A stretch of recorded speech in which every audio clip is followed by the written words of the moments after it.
Namanya juga bicara sekali selamat tetap selamat, tanda tanya. Nah, maka yang akan dilihat adalah hal-hal yang berkaitan dengan keselamatan. Kalau kita lihat kata selamat itu dalam kamus itu dibilang terbebas dari bahaya, malapetaka, bencana. Terbebas dari bahaya, malapetaka atau bencana. Selamat itu juga bisa sehat atau tercapai maksud. Atau selamat juga bilang selamat pagi, doa yang mengandung harapan. Selamat pagi semuanya. Nah, berarti semoga ada harapan di pagi hari ini saudara menerima sesuatu yang baik. Pemberian salam dan mudah-mudahan dalam keadaan yang baik. Nah, tetapi di dalam Alkitab itu dipakai kata soterios. Yang berarti itu apa? Menyelamatkan, penyelamat, kabar keselamatan. Oke, sebelum saya lanjut, materi PowerPoint ini saudara bisa download. Bagi saudara yang ada apps My Home GKS, saudara bisa download gitu ya.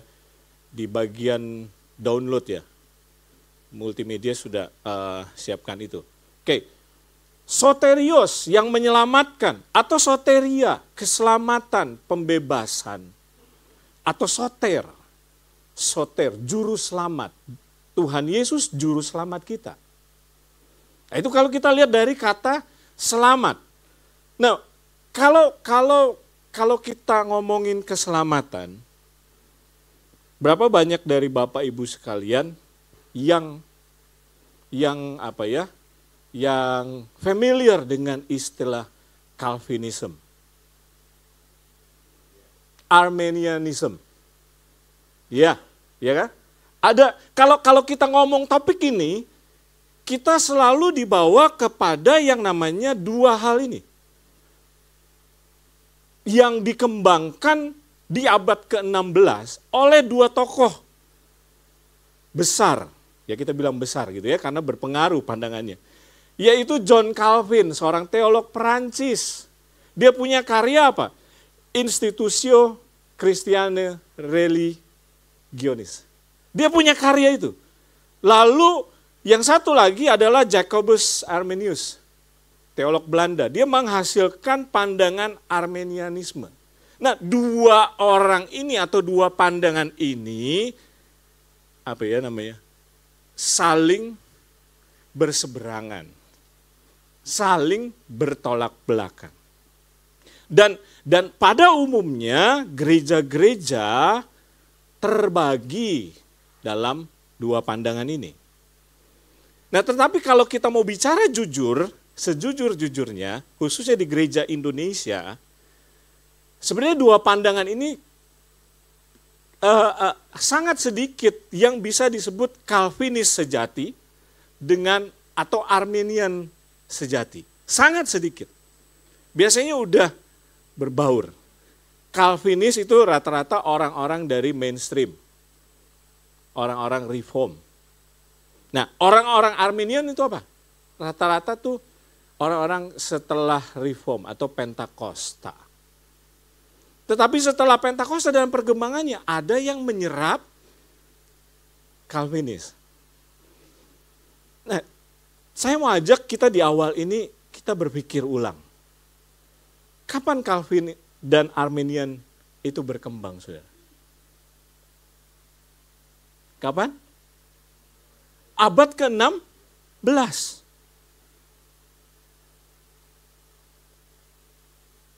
Abad ke-16 dia baru berkembang. Dan apakah itu merupakan pandangan yang memang dihasilkan dari kehidupan orang gereja mula-mula? Itu kan gereja sudah melewati 16 abad. Ya, namun kita nggak bisa mengubah masa lalu gitu ya. Tapi paling tidak kita bisa mencoba untuk meniti masa depan kita ke depan. Gitu ya. Nah, coba saya mau bagi gini. Di dalam pertentangan ini ada satu kisah kelam dari sejarah gereja. Satu, di masa itu ada seorang yang namanya Michael Servetus yang pernah menulis surat sampai 30 pucuk surat kepada John Calvin. Dan dia ketika lewat kota Jenewa, waktu itu si Calvin menguasai kota Jenewa, dan karena kebetulan lewat, dia mau ajak diskus. Tapi apa yang terjadi, saudara? Singkat cerita, justru itu dibuat bahwa si Michael itu dianggap sebagai bidat dan ujungnya apa? Dibakar hidup-hidup di tiang. Sejarah gereja menghasilkan sisi kelam di mana antara saling membidatkan dan itu saling mematikan satu dengan yang lain. Nah, tapi itu ada sisi yang bisa dibahas lagi gitu ya. Kalau dari sisi yang sebelah mungkin bilang, enggak, memang dia yang bidat gitu. Tapi maksud saya di sini kita mau buka adalah dua pandangan ini menghasilkan sisi kelam yang sebenarnya mengajak kita untuk yuk kita lihat sama-sama apa yang ada di dalam Alkitab. Nah, hari ini saya mau ajak kita semua, yuk coba kita lihat Bible kita. Kira-kira Alkitab itu melihat sisi keselamatan itu seperti apa? Nah, Calvinis atau si John Calvin itu pandangan yang terkenal itu yang dipakai adalah namanya tulip. Sudah tahu tulip ya? Bunga. Nah, itu singkatannya tulip itu adalah T itu total depravity, kerusakan total. Saya nggak akan bahas secara ini ya. Lalu U, unconditional election, pemilihan tanpa syarat. L, limited atonement, penebusan terbatas. I, irresistible grace, anugerah yang tidak dapat ditolak. Dan P, perseverance of the saint, ketekunan orang-orang kudus. Dan yang topik yang kita bahas ini itu berkaitan dengan kata P itu, perseverance of the saint. Ketekunan orang-orang kudus. Yang menurut orang-orang John Calvin dan pengikut-pengikutnya dikatakan bahwa orang-orang kudus itu sekali selamat tetap selamat. Sebentar saya ambil kitab. Nah, sekarang kita buka Alkitab kita sama-sama. Kejadian pasal 2 ayat 16 dan 17.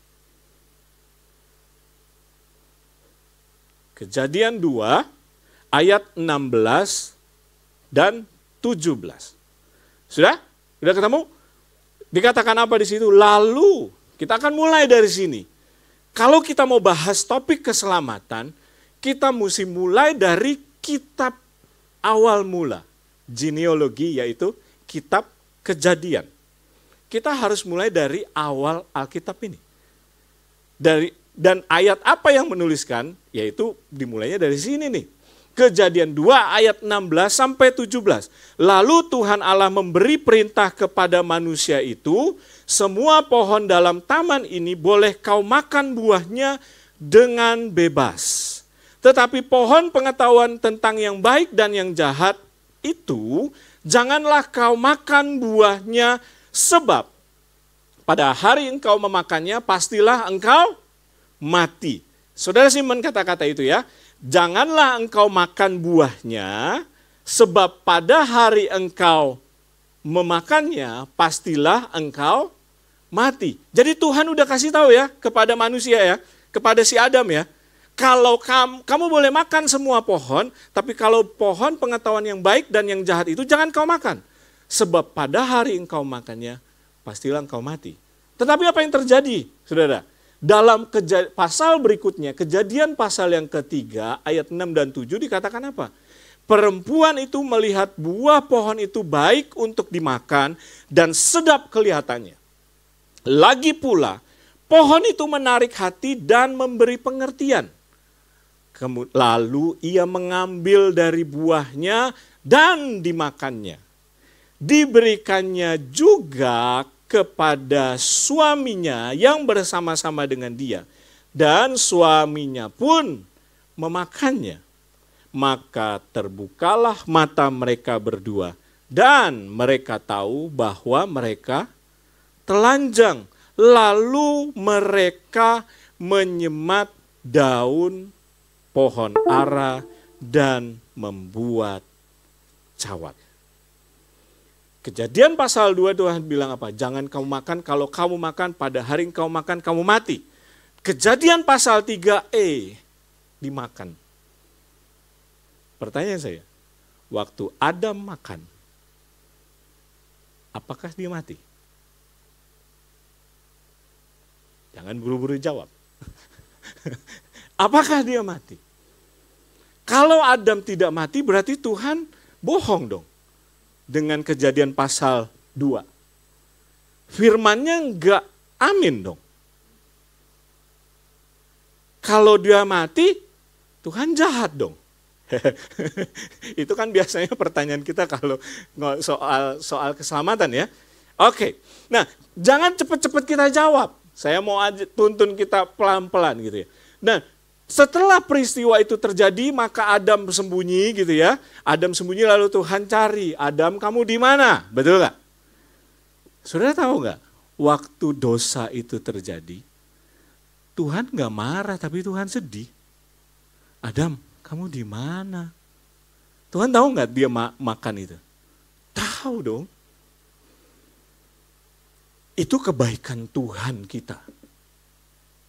Setelah saya dapatkan hal ini, saya amazed dengan kebaikan kasih karunia Tuhan. Karena waktu Adam berdosa sebenarnya Tuhan bersedih gitu loh. Adam kamu di mana? Kayak susah ya kalau kayak ibu-ibu gitu orang tua ya. Ini pasti kamu sudah melakukan sama anak gitu ya. Cuma kadang kan kita karena dosa kita berpikir Tuhan itu marah gitu ya. Makanya lahirlah Kejadian pasal 3 ayat yang ke-15. Buka sama-sama saya, Kejadian 3 ayat 15. Apa katanya? Firman Tuhan di situ katakan, aku, siapa aku? Tuhan akan mengadakan permusuhan antara engkau dan perempuan ini. Saudara lihat, saya kasih tanda garis, karena itu bagian-bagian kata-kata yang perlu kita perhatikan ketika kita baca ayat ini. Mari kita lihat satu-satu. Saudara bisa ikutin ya, pelan-pelan ya. Saya bawa bertahap. Aku akan mengadakan permusuhan.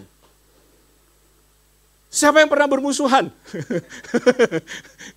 Permusuhan saudara sampai di mana tingkatannya? Saya bertanya sama saudara.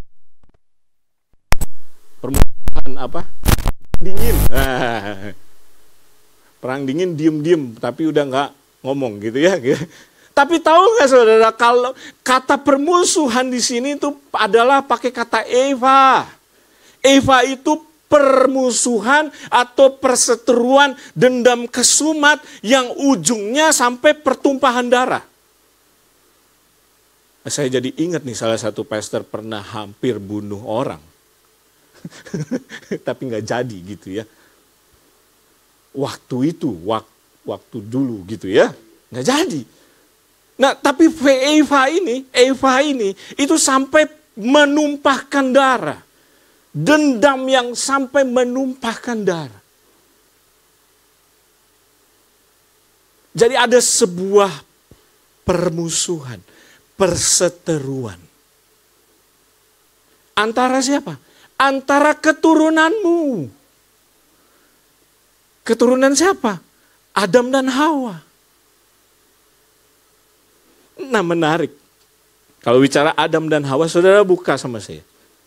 Kejadian pasal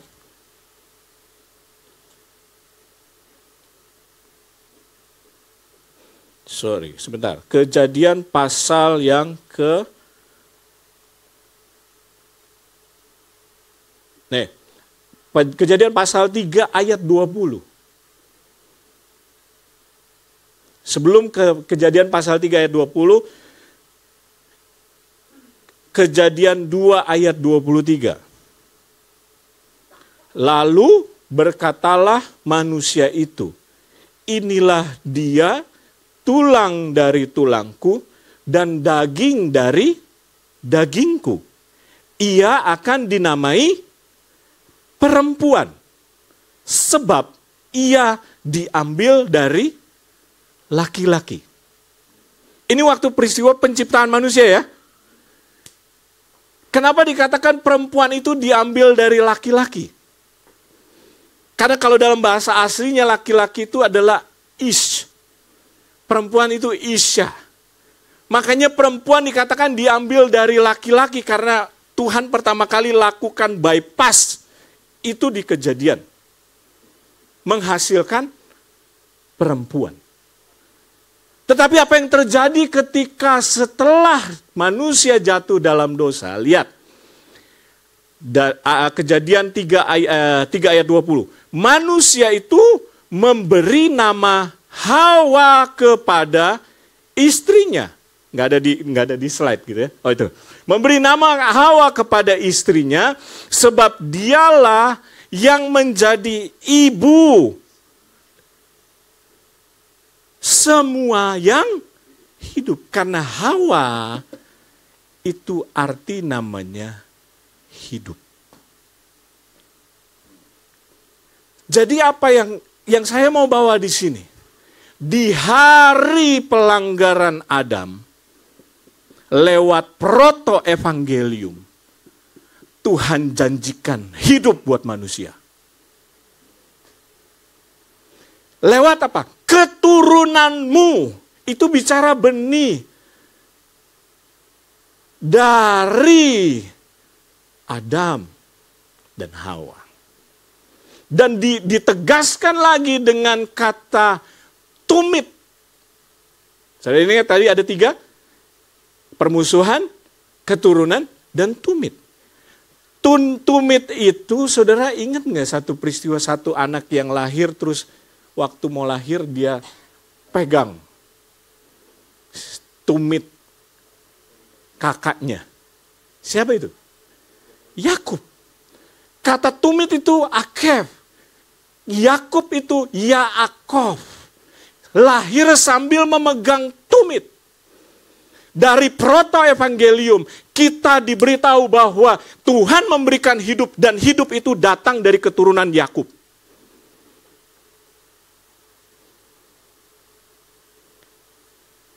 Jadi, saya jadi ingat visi kita. Membangun generasi yang bertumbuh dewasa. Jadi kita bicara sebuah generasi. Bicara keturunan. Kemarin saya baru bicara sama ngobrol-ngobrol singkat sama Pastor Lewi di Mesanin. Zaman sekarang, anak-anak yang mau menikah, nggak terlalu pusing dia mau menikah dengan siapa. Kalau zaman dulu masih ada dibilang bebet, bobot, bibit. Zaman sekarang asal suka. Malah ada yang lebih tren lagi, coba aja dulu, nggak apa-apa gitu. Padahal Tuhan nggak main-main sama keturunan. Karena itu bicara kehidupan.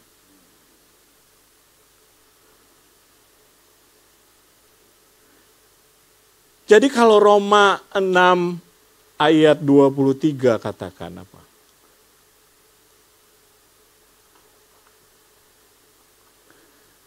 Roma 6 ayat 23 tadi yang slide tadi tuh.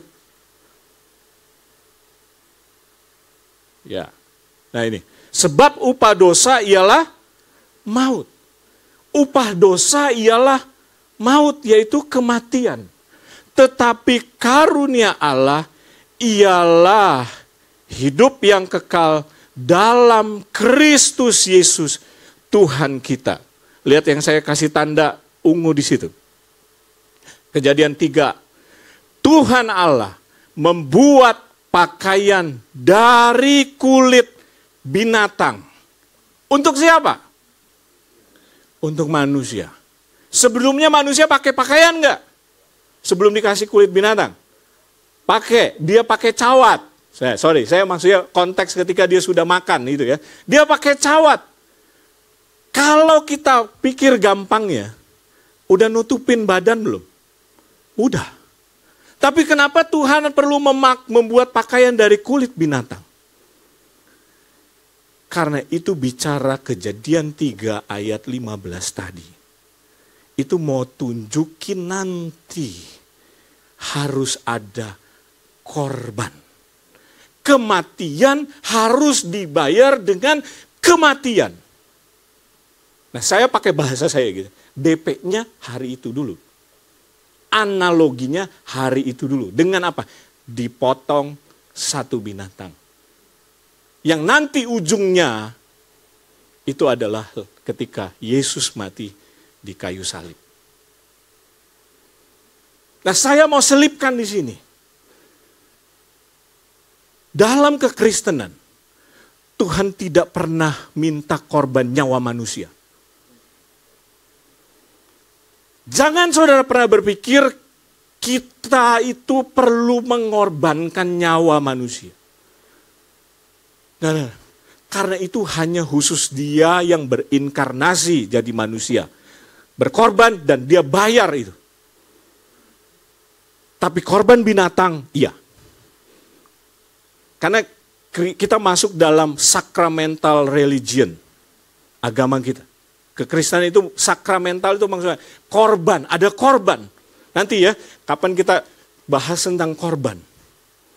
Yesus yang akhirnya anak domba Allah menghapus dosa dunia. Kayaknya itu Paskah boleh kita masuk situ, switch. Satu lagi. Bicara korban. Itu korban yang pertama. Di hari kematian Adam, di hari pelanggaran Adam, Tuhan janjikan kehidupan. Karena Adam yang pertama, karena ketidaktaatannya menghasilkan kematian. Tapi Adam yang terakhir, yaitu Yesus, karena ketaatannya, membawa kehidupan bagi saya dan saudara. Katakan amin. Jadi konsep keselamatan kita adalah kasih karunia, anugerah.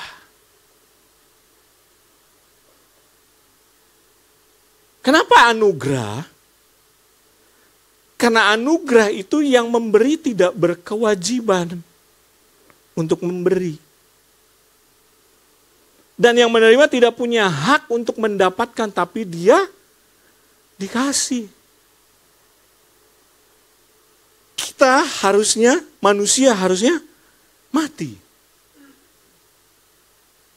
Tapi diberi anugerah daripada.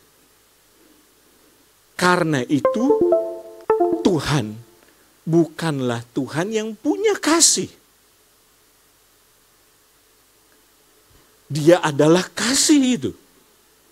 Kalau hanya punya kasih itu sama kayak kita dan saudara, saya dan saudara. Punya kasih. Kasih kita bisa jadi dingin, kata Timotius. Kasih manusia bisa menjadi dingin. Atau kasih manusia kalau hanya punya itu bisa hilang. Tapi kalau dia, Yesus, dialah itu kasih sendiri. Karena dia mengasihi, maka dia memberikan kehidupan bagi kita. Yohanes 3 ayat 16. Sebelum kita lompat ke situ, mulailah dari proto-evangelium, Kejadian 3 ayat 15. Yohanes 3 ayat 16 bilang apa? Karena begitu besar kasih Allah akan dunia ini, sehingga ia mengaruniakan anaknya yang tunggal, supaya setiap yang percaya kepadanya tidak binasa, melainkan beroleh hidup yang kekal. Oke, kita udah lewatin satu stage. Saya mau ajak kita masuk kepada stage yang selanjutnya. Siap ya? Sekarang kita masuk kepada dualisme antara Paulus dan Yakobus. Dualisme antara solideo dan perbuatan. Apa maksudnya? Saudara buka dalam Roma 3 ayat 28, katakan apa di situ? Karena kami yakin bahwa manusia dibenarkan karena iman dan bukan karena ia melakukan hukum Taurat. Roma ditulis oleh siapa? Paulus. Lalu Yakobus 2 ayat 24 katakan apa? Jadi kamu lihat bahwa manusia dibenarkan karena perbuatan-perbuatannya. Bukan hanya karena iman. Nah, dua ayat ini kan jadi dualisme dalam kekristenan, betul ya?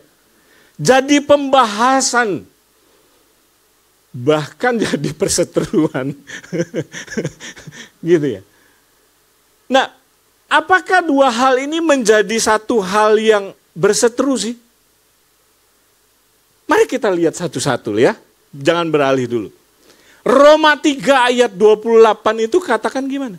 Bahwa manusia dibenarkan karena iman dan bukan karena ia melakukan hukum Taurat. Ini mengacu kemana sih, saudara? Ini mengacu kepada apa? Ini mengacu kepada satu peristiwa sebelum manusia ketemu Yesus. Sebelum manusia diselamatkan. Atau sebelum manusia menerima Tuhan Yesus sebagai Tuhan dan Juru Selamat pribadi. Atau saya pakai bahasa adalah ini manusia lama. The old man. The old man itu dibenarkan hanya oleh karena iman. Karena the old man itu dengan seluruh keberdosaannya, dia tidak bisa mampu untuk menghampiri Tuhan. Tidak bisa. Only by His grace. Ayat itu bicara tentang peristiwa yang itu, saudara. Peristiwa kita diselamatkan. Atau nanti di slide saya yang di bagian akhir itu adalah peristiwa kita di-justify, kita dibenarkan. Alkitab bilang tidak ada satu manusia di dunia ini yang benar. Hatinya licik.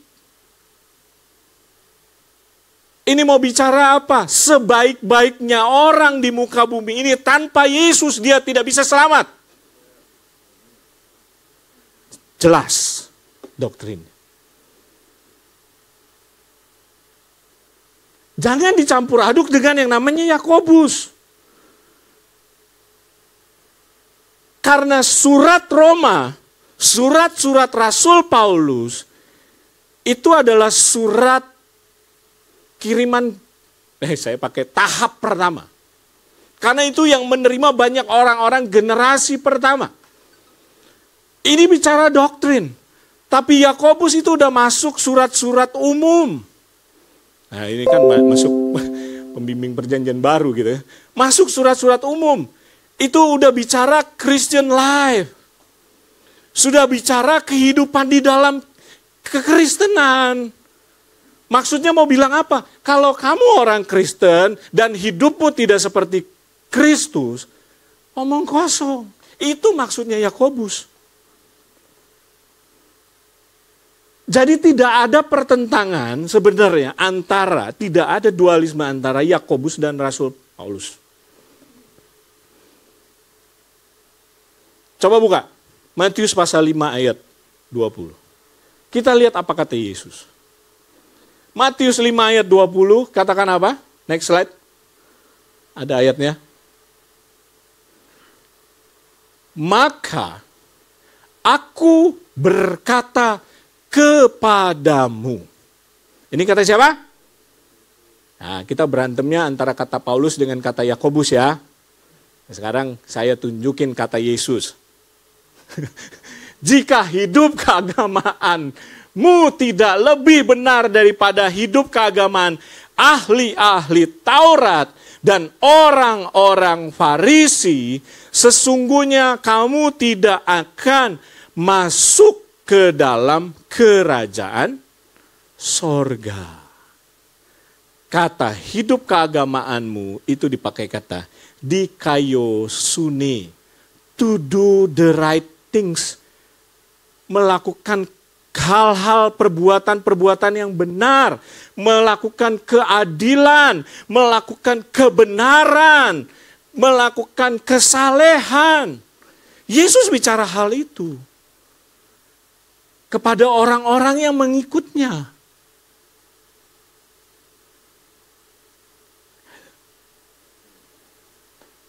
Dan kalau kita lihat di perjanjian lama, ini kebiasaan orang Israel. Coba saudara buka di next slide. Ulangan 16 ayat 20. Orang Israel dibilang apa? Tuhan perintahkan apa? Semata-mata keadilan itulah yang harus kau kejar. Orang Israel diperintahkan Tuhan untuk mengejar keadilan.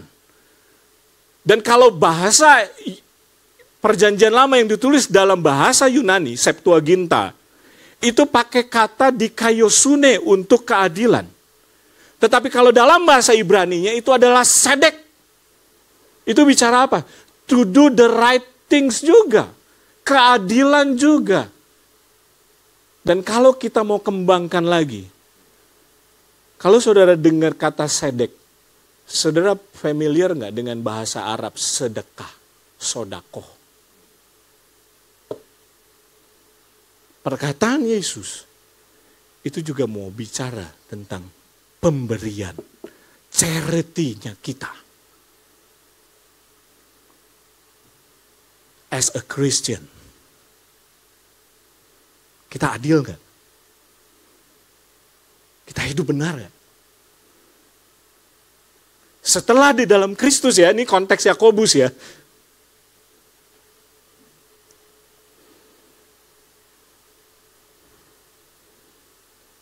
Bahkan rasul yang sama, tulis apa?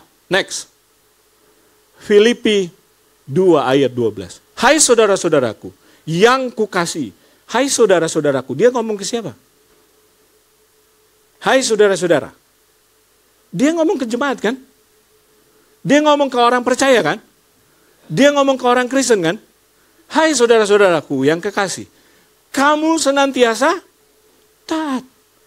Karena itu, jadi audiens yang dia bicarakan itu adalah audiens yang senantiasa menjaga hidupnya berpadanan dengan firman Tuhan. Menjalankan hidupnya tetap sedek, tetap dikaiosune. Konteksnya apa? Setelah percaya. Hidup berpadanan. Tetaplah kerjakan keselamatanmu dengan takut dan gentar. Bukan saja seperti waktu aku masih hadir, tetapi terlebih pula sekarang, waktu aku tidak hadir. Katergasomai, bekerja sepenuhnya, bekerja tuntas. Maksudnya itu. Kerjakan keselamatan itu maksudnya kerja tuntas. Jangan ada, kalau kata Peselio, jangan ada kepala, nggak ada ekor. Kayak gitu ya. Sampai selesai. Orang yang sama yang bilang, oleh karena kasih karunia kamu dibenarkan. Orang yang sama yang juga bilang apa? Kerjakanlah keselamatan. Jadi Alkitab tulis juga.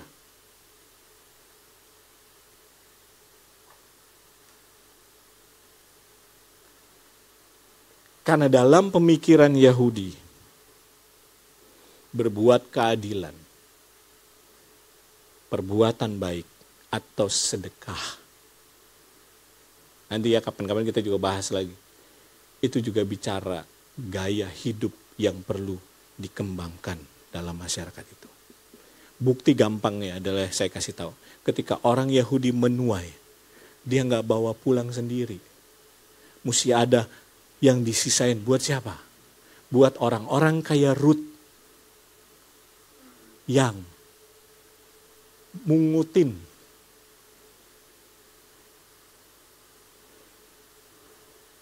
Sampai sini, oke? Saya udah masuk kepada stage yang selanjutnya. Saya masuk lagi kepada stage yang berikutnya.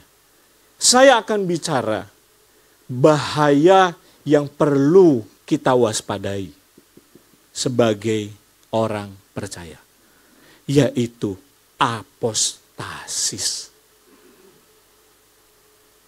Apa itu apostasis kalau kata Ciuni gitu kan? Itu sejenis makanan apa? Bukan. Apostasis itu ada dari kata apa? Apostas, memberontak, murtad, atau meninggalkan iman. Atau apostates, orang yang murtad dari iman. Itu akar katanya adalah epistemi. Berkhianat, memberontak, mengundurkan diri. Saya tambahin ya. Bercerai. Oke, saya tunjukin ayatnya ya. Kejadian pasal 3.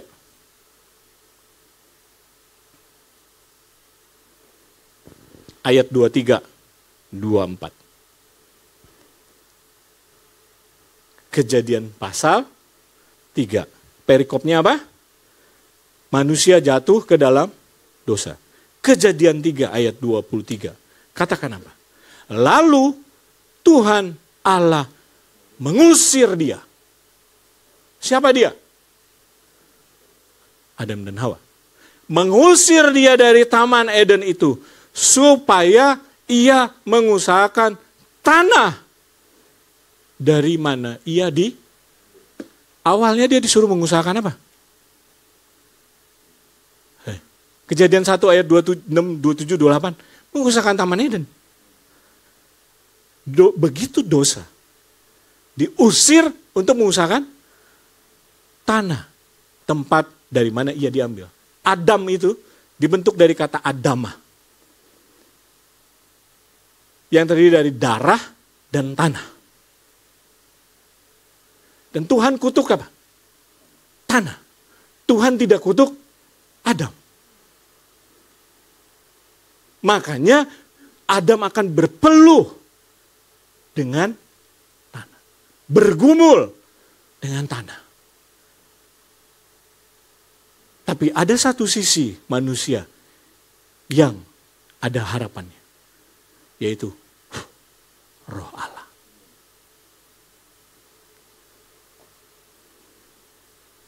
Kita bicara dosa dan keselamatan itu berkelutnya di sini. Karena ada dua sisi ini. Hal yang daging dengan hal yang roh. Tapi saya nggak mau masuk ke situ. Ayat 24, ia menghalau manusia itu dan di sebelah timur Taman Eden itu ditempatkannya beberapa kerub dengan pedang yang bernyala-nyala dan menyambar-nyambar untuk menjaga jalan pohon kehidupan. Kenapa tadi saya bilang ada kata perceraian? Saudara cek kata mengusir. itu pakai kata salak, bukan salak pondoh. S-A-L-A-K-H, salak. Yang kalau bahasa Ibrani itu kan nempel dengan Aram, dengan Arab tuh mirip bahasa. Dan kalau kita lihat bahasa Arabnya, kita ketemu kata talak.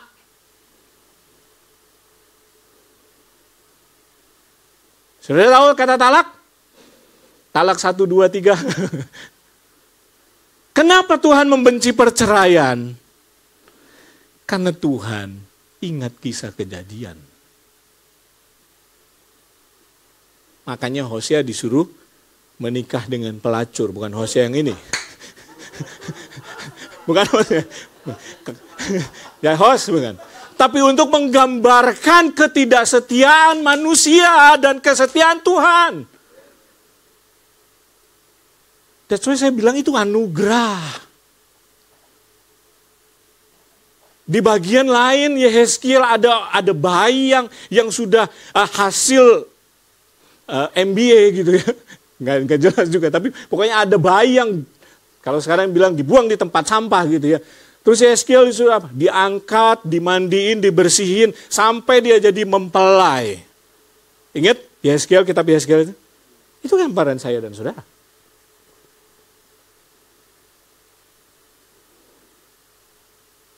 Nah saya tadi karena perceraian jadi melenceng ke situ ya.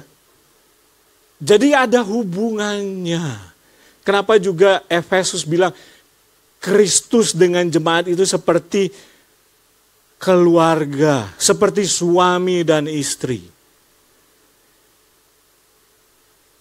Jadi berita Alkitab itu from genealogy until Revelation itu ada kesatuan yang tidak perlu kita pilah.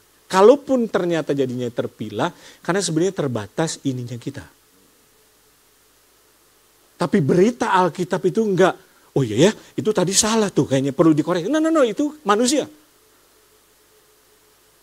Kalau bahasa kita bilang kebetulan mirip. Tapi kalau Alkitab tidak, apalagi dalam konteks orang Ibrani. Yang nulis aja enggak sembarang nulis.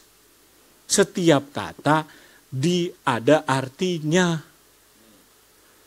Ada orang Ibrani itu yang menulis, menyalin surat. Menyalin surat bukan sekedar nyalin.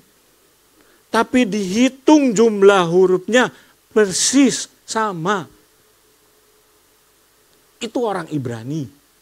Makin saya tahu ini, iya ya ternyata Tuhan, kenapa Tuhan pilih orang Ibrani? Karena dia spesial.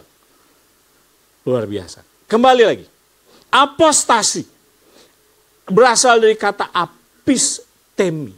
Apa itu apostasi? Saya definisikan. Sikap seseorang yang berpindah atau meninggalkan suatu agama ke agama yang lain. Sehingga menjadi ingkar terhadap kepercayaan yang diyakini sebelumnya. Kalau bahasa kita family, cerai. Dan di dalam Alkitab, kita diajarkan banyak sekali ayat. Seluruh perjanjian baru isinya peringatan atau anjuran atau ajakan supaya kamu tidak masuk kepada hal yang namanya apostasi. Hanya kitab Filemon dan kitab 3 Yohanes yang tidak menuliskan itu. Seluruh kitab perjanjian baru kasih tahu, hati-hati. Ada bahaya itu. Kamu bisa mundur, kamu bisa ingkar. Saudara ingat Demas? Kamu bisa berpaling. Bicara berpaling, saya ingat kisah Kain. Waktu Kain bunuh Habel. Ya kan? Waktu Kain bunuh Habel, Tuhan hukum dia kan. Kamu akan terkutuk. Tuhan baik lu. Kain bisa ngomong gini, Tuhan berat banget hukuman lu. Kasihan lah gitu loh, saya pakai bahasa gitu ya. Terus Tuhan bilang, iya, gua kasih lu tanda. Tuhan baik. Ada konsekuensi dosa, tapi Tuhan kasih solusi dosa atas dosa itu bagi manusia. Tapi apa kata Kain? Apa yang dilakukan oleh Kain? Kejadian 4. Lalu ayat 16. Lalu Kain pergi dari hadapan Tuhan. Bahasa kasarnya nih ya. Kalau Tuhan itu orang tua, lagi diomongin. Balik pantat. Kalau kata orang timur, itu kurang ajar kan anak itu. Kain itu berpaling daripada Tuhan dan ikutin jalannya sendiri. Dari Kain menghasilkan keturunan anak-anak manusia. Yang nanti menghasilkan apa itu? Menikah dengan anak-anak Allah, yaitu keturunan Set. Nanti kita bicara lain lagi. Jadi konsekuensi dosa ada. Tapi ada solusi. Tapi ada pilihan dari manusia. Mau ikut atau berpaling. Dan orang yang sudah percaya pun bisa apostasi. Bisa murtad. 1 Timotius 4, kita lihat ayat-ayatnya dengan cepat kalau ini. 1 Timotius 4, ada orang ayat 1, ada orang-orang yang murtad lalu mengikuti roh-roh penyesat dan ajaran setan-setan. Timotius kasih tahu itu, ada orang-orang yang akan depart from the faith. 1 Petrus 1 ayat 13, 15 sampai 15. Siapkanlah akal budimu, waspadalah, hiduplah sebagai anak-anak yang taat dan jangan menuruti hawa nafsu. Hendaklah kamu kudus.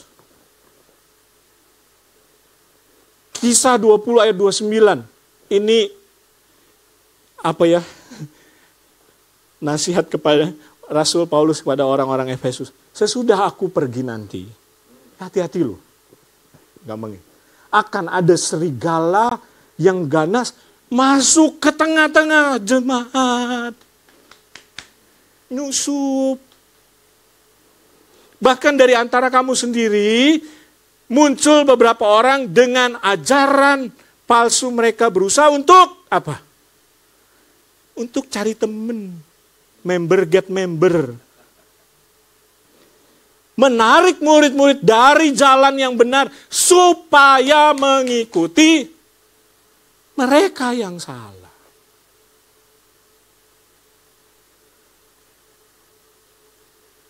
Roma 11 ayat 20 sampai 22 itu bicara tentang apa?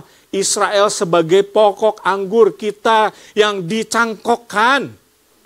Mau dikasih tahu itu gini, tetapi jika kamu dalam kemurahannya, jika tidak, kamu pun akan dipotong juga. Ya, orang pokoknya aja dia nggak pusing, apalagi kita yang cuma dicangkokin. Jangan sotai.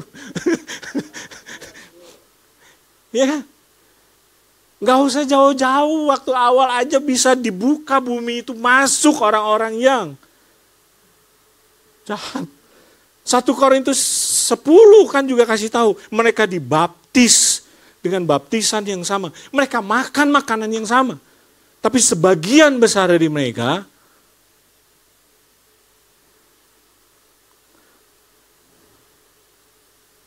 semuanya itu telah menimpa mereka sebagai contoh dan dituliskan untuk menjadi peringatan bagi kita yang hidup. 2 Korintus 11 ayat 3 bilang, kalau pikiran kamu disesatkan dari kesetiaanmu yang sejati kepada Kristus. Dan ada banyak ayat yang saudara bisa lihat bagaimana ada peringatan atau ada nasihat, ada anjuran untuk tetap terus berada dalam jalurnya Tuhan. Yang saya masuk kepada yang mendekati akhir. Kita bagi ini di dalam apa? Kalau kita ajar New Life. Di dalam kekristenan kita, itu adalah sebuah perjalanan. Perjalanan apa? Coba lihat. Yang gambar jalan. Roadmap a new man in Christ. Start from old man, the body of death. Roma 7 ayat 24. Saya kasih singkat cerita ada gini. The body of death itu diumpamakan seperti apa? Seorang tahanan yang masih hidup dengan kesalahannya. Dia diikat dengan rantai, dengan mayat. Kepala ketemu dengan kepala, kaki ketemu dengan kaki. Tidak dibunuh. Hanya diikat dengan mayat. Itu posisi saya dan saudara waktu di old man. Makanya upah dosa adalah maut dan tidak ada yang mampu melepaskan diri. Paulus bilang, aduh betapa malangnya aku ini. Aku enggak, siapa yang bisa melepaskan aku? Tidak bisa, enggak ada. Itu sebabnya perlu justification. Dibenarkan. Dibenarkan dan setelah itu. Karena justification itu baru starting point to become a new man in Christ. Ingat ya saudara, itu baru garis start. Itu baru bab 1. Masih ada chapter-chapter yang lain. Kapan garis finishnya? Glorification.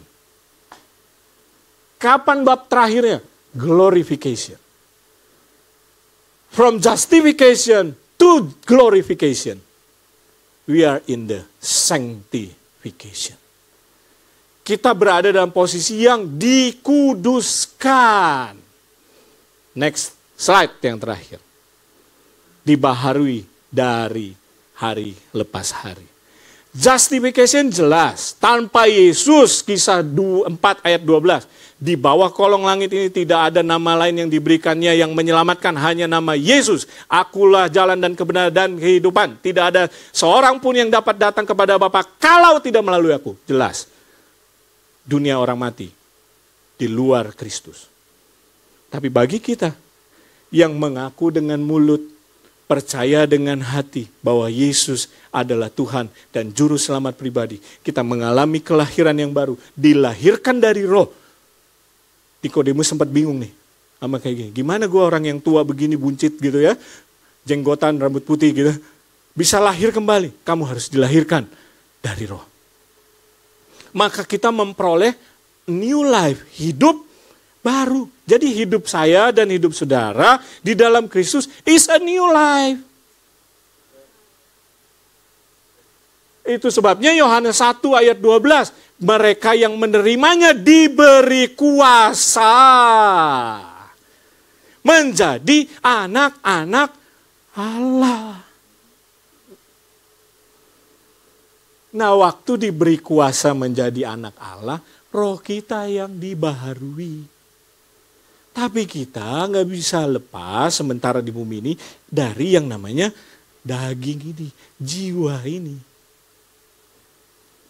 That's why kita perlu Roma 12 ayat 2. Dibaharui akal budimu. Kita perlu yang namanya 1 Yohanes 1 ayat 9. Jika kamu mengaku dosamu, maka Ia adalah Allah yang setia dan adil yang akan mengampuni dosamu. Kenapa? Kita berapa tahun yang lalu hidup dalam cara yang lama. Sama kayak orang Israel hidup 40 tahun di Mesir. Begitu udah berjalan ke tanah Kanaan, dia bilang gini, lebih enak di Mesir.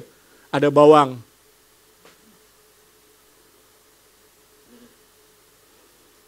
Iya.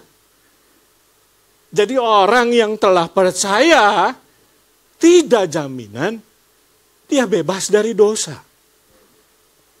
Dia masih bisa jatuh dalam dosa. Dia masih bisa struggling with sin. Tapi dia tidak practicing sin. Tidak mempraktekkan. Orang yang praktek itu kan praktek makin lama makin jago gitu ya. Ya kan? Allah bisa karena biasa. Ketika posisi kita di dalam Kristus bukan practicing sin. No. Tapi bisa dosa, iya bisa. Nah kalau saya berdosa terus mati, bagaimana? Aduh. kasih karunia Tuhan tidak sekecil yang kita pikirin. Tapi kita jalaninnya itu bukan dengan apa? Gak apa-apa lah, biarin aja, pasti aman. Nah, bukan. Karena kalau kita terus-menerus hidup dalam daging, manusia daging, bukan jadi manusia roh, maka kita akan lambat laun mundur. Ini pengajaran di gereja kita yang kita dibilang adalah kemerosotan rohani. Nggak sadar tahu-taunya udah jauh. Itu yang terjadi atas jemaat Efesus di Wahyu. Kamu telah dalam jatuhnya. Bertobatlah, kembali lagi kepada kasihmu yang semula. Dari sini jalannya jauh Bapak Ibu.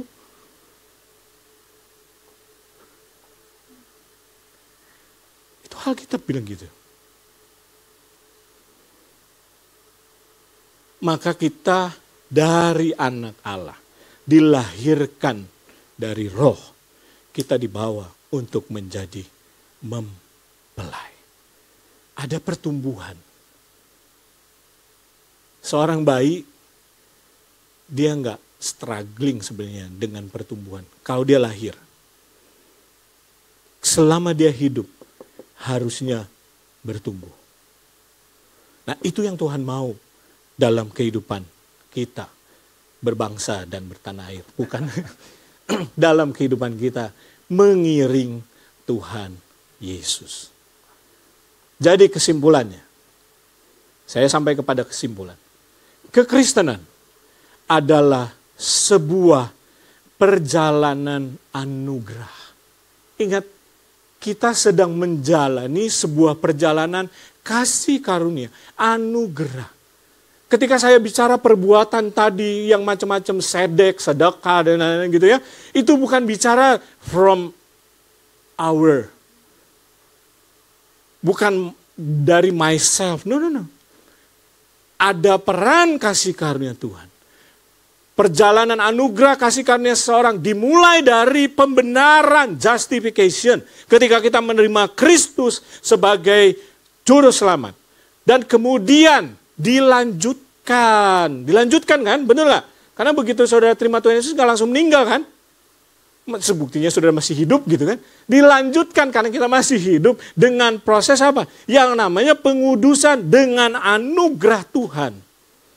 Jadi dalam sanctification ini kita tidak dikuasai oleh fear. No, bukan. Tapi hidup bersama-sama dengan Tuhan dalam anugerah Tuhan. Hidup dalam anugerah Tuhan itu juga berarti hidup dalam takut akan Tuhan. Tapi bukan takut, ini berdosa nggak? Aduh, gue tadi berdosa, ini keluar dari keselamatan. Minta ampun, masuk ke gereja, ketemu dengan Pastor Lewi, konseling gitu kan. Masuk lagi dalam, bukan begitu.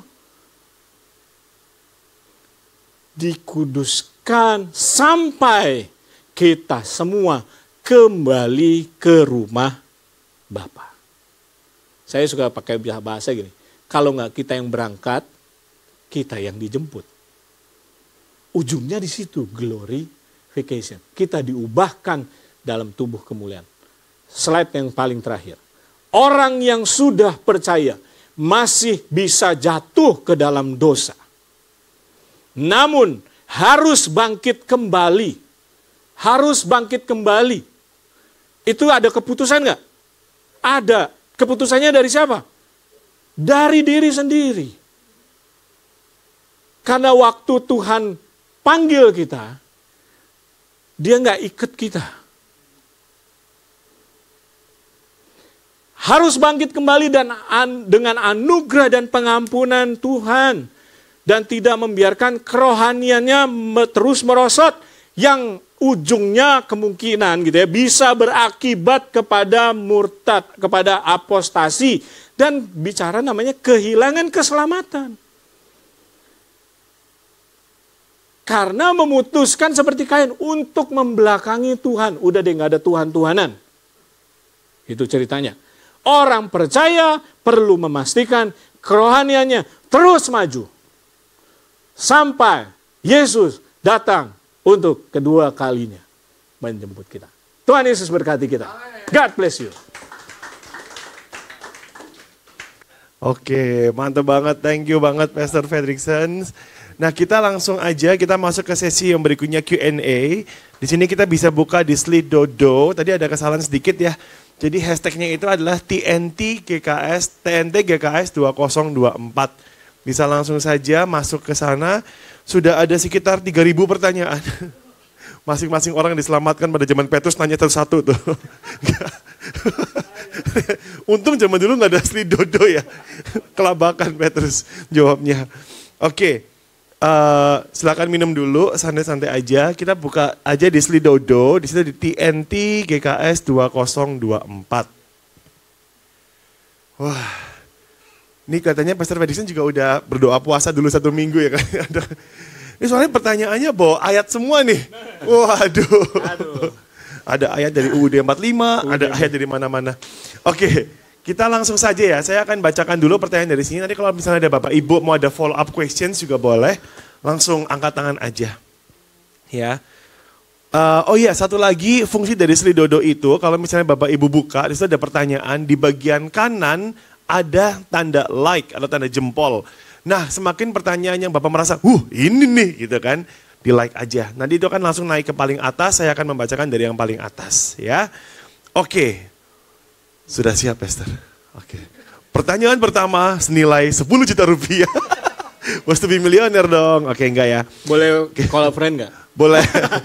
Tanya sama Tuhan, Roh Kudus boleh. Oke.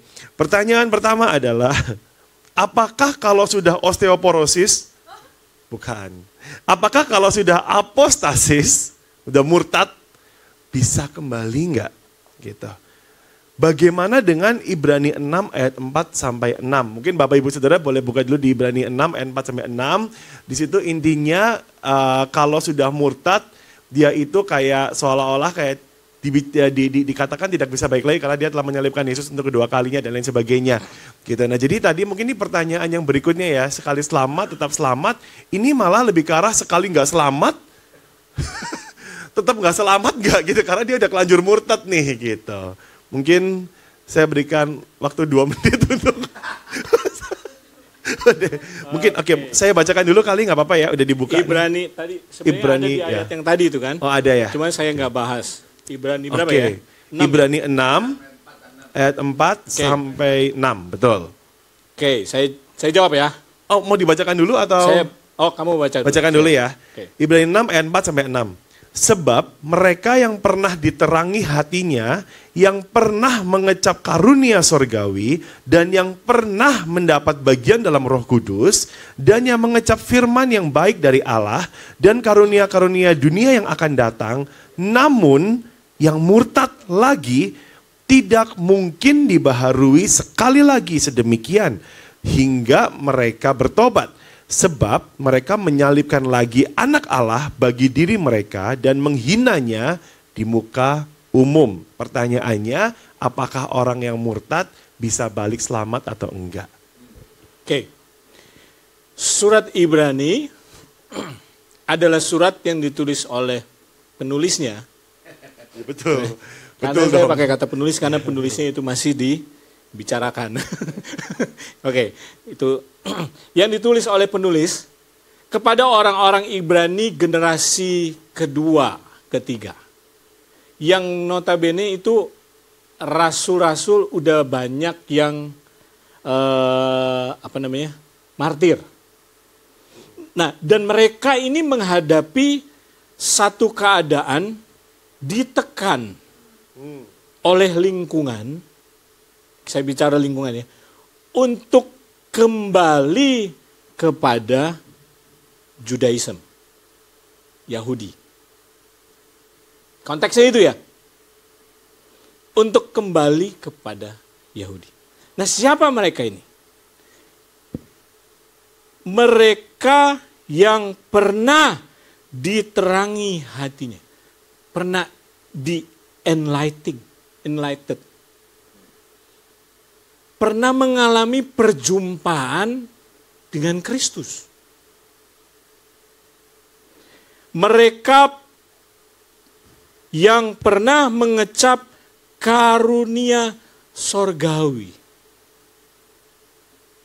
Mujizat gitu ya. Perkara-perkara supranatural. Dan telah mendapat bagian dalam Roh Kudus. Mereka juga mengecap firman Allah yang baik. Tapi coba saudara lihat katanya. Namun yang murtad lagi. Ada kata lagi di situ ya. Betul. Berarti, saudara bisa nanggap nggak orang ini kayak apa?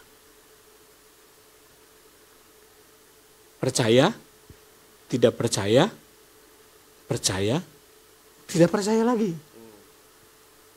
Nah, orang-orang yang dalam kategori di Ibrani ini, yang murtad seperti ini, itulah yang dikategorikan tidak bisa sebenarnya menerima keselamatan lagi.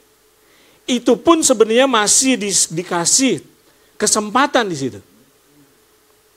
Hingga mereka bertobat lagi. Tapi masalahnya kan sebenarnya ini udah di pikiran mereka nih. Mereka sudah sengaja meninggalkan kekristenan. Meninggalkan Yesus. Kalau saya pinjam bahasa ya Kain tadi. Mereka sudah memalingkan mukanya dari hadapan Tuhan. Ayat itu bicara hal ini. Kemurtatan. Oke. Jadi tidak bisa. Kalau bicara mau ditegaskan lagi, bisa balik lagi? Enggak. Karena orang ini udah main-main. Menurut konteks ayat ini ya. Nah, jangan dikembangin yang lain-lain deh. Karena ini agak sensitif. Iya. Oke. Berarti kelanjutannya lagi ya. Berarti ini ada pertanyaan berikutnya lagi nih. Tapi sebelum ke sana lebih ke arah ini ya. Tadi dijelaskan dia yang pernah ini. Berarti ini bukan Kristen KTP atau Kristen yang kayak minggu ini gue nikah sama orang Muslim, gue jadi Muslim deh. Minggu depan nikah sama orang Kristen deh. Minggu depan, nah itu kan cuma Kristen-Kristenan doang ya, belum mencicipi semuanya ya. Tapi ini yang udah benar-benar mencicipi dan dia memang memilih untuk tidak percaya gitu ya. Itu pun tadi ada way out ya berarti ya, hingga mereka bertobat gitu ya. Kalau mereka mau bertobat sebenarnya. Nah, bertobat. Nah sekarang kenapa Paulus sampai tulis kata-kata itu? Penulis Ibrani. Penulis ya. Ya, penulis Ibrani nih, entar dulu nih. Jangan keluar statementnya nih. Nanti kemana-mana lagi yang ini nih. Karena umumnya bilang itu Paulus. Ya. Waduh. Tadi saya udah jaga-jaga keluar juga. Gak boleh. Oke. Makanya mesti sekolah lagi. Aduh, oke. Terus. Jadi penulis Ibrani kenapa tadi? Menjadi penulis Ibrani karena udah lihat. Iya. Karakter orang yang dituliskan di situ ya memang dablek gitu loh. Gitu loh. Nah, kalau begitu saya boleh masuk yang berikutnya ya. Lanjut. Ini pertanyaan follow up-nya bukan follow up tapi mirip gitu ya. Nah, kalau tadi orang murtad, oke ya, kita kan udah sepakat kalau orang murtad yang dablek tadi itu dan dia nggak bertobat dan dia memilih untuk tidak percaya, ya udah nggak bisa baik lagi gitu kan ya. Tapi ada way out di situ kalau misalnya dia bertobat hingga mereka bertobat kan. Nah, kalau orang murtad tadi bisa bertobat nih, ya kan. Jadi sebetulnya orang itu bisa hari ini selamat, terus bulan depan nggak selamat sampai 3 tahun ke depan, habis itu bertobat selamat lagi, habis itu ya kayak 3 tahun sekali lah gitu misalnya ibaratnya. Bisa seperti itu atau tidak? Oke. Nah, tadi saya singgung perceraian ya. Saya singgung keluarga ya, pernikahan ya. Saya suka analogi ini. Ketika saya I do dengan istri saya, Deborah Natalia, itu saya mulai covenant dengan dia. Saya I do dengan dia 14 Oktober 2011. Sudah 12 tahun. Tapi dari 14 Oktober 2011 sampai 20 Januari 2024. Saya berapa kali bikin salah? Ada yang tahu? Yang itu mungkin istrinya tadi ya. Kira-kira begitu. Ya. 330. 333. Berarti saya pinjam kata-kata tadi yang suka angka 3, pastor yang suka angka 3. 333 kali saya say I am sorry. Dengan saya berkata I am sorry, apakah itu berarti saya mengingkari covenant saya dengan istri saya? Tidak. Tapi when I say I am sorry, saya kembali mempererat relationship saya dengan dia. Tapi beda ceritanya kalau saya bilang, oke, kita selesai. Itu namanya perceraian.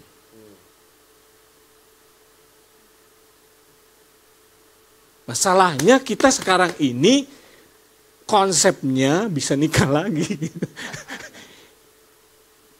Tapi dalam pemikiran kebenaran firman Tuhan, gak bisa gitu. Selesai. Dalam konteks keselamatan ya. When kita bilang selesai sudah covenant, udah selesai. Nah, ketika kita melakukan kesalahan bukan berarti kita hari ini selamat, besok tidak selamat, minta ampun lagi, masuk. Nah, bukan begitu. Kita nggak hidup dalam pindah-pindah ruang gitu, enggak. Itu bisa diibaratkan juga gini, kalau kita naik pesawat, kita pasti sampai nggak? Kita kan nggak perlu memastikan, Lot, jangan sampai turun ya. Lot itu pilot ya, bukan keponakannya Abraham, bukan nih. Memperjelas saja nih, Lot, atau Lot kamu Lot. Oke, siap. Enggak kan? Jelas saja. Enggak kan? Kita duduk santai, kalau dapat makan kita makan, kalau dapat minum kita minum gitu ya. Kalau enggak ya kita baca buku atau ngapain atau ngobrol dengan sebelah. Ya kan? Kita pasti selamat. Tapi hal yang crazy kan ketika kita buka pintu darurat terus kita terjun kan. Kita bisa selamat sampai tujuan. Sampai bawah gitu mati. Ya kan? Kita bicara keselamatan tuh dengan persepsi kita sih gitu loh. Iya kan? Sehingga kita ada keluar statement keluar masuk. Enggak keluar masuk. Tapi pembaharuan atau tadi pakai bahasa itu sanctification, dibaharui hari lepas hari, itu pasti terus terjadi dalam kehidupan kita. Oke, mungkin aku persempit sedikit ya mungkin ya. Kalau tadi konteksnya itu adalah berdosa, itu kayak I'm sorry ya. Tapi ini lebih ke arah murtad sih. Jadi kayak dia tuh udah kayak lompat keluar pesawat terus gimana gitu. Jadi kayak untuk kasus ini kan tadi kalau murtad itu kan berarti ada peluang atau ada pintu untuk hingga mereka bertobat gitu kan ya. Nah kasusnya ini bukan ke arah berdosa saja, bukan ke arah ya selingkuh lah atau apapun itu dan katakan I'm sorry dan kelar gitu. Tapi ini lebih ke arah yang murtad gitu. Jadi kalau kita murtad terus kemudian kita itu out, hilang keselamatan, terus pas kita bertobat, kita percaya lagi. Nah ini memang orangnya yang dablek tadi sebenarnya sih. Cuma maksudnya kayak kalau seperti ini memang mungkin terjadi atau bagaimana? Saya turunin tonnya ya. Bedakan murtad dengan pindah agama. Ya. Kalau saya lihat murtad dengan pindah agama. Kenapa? Karena itu soalnya urusannya hati kita sih.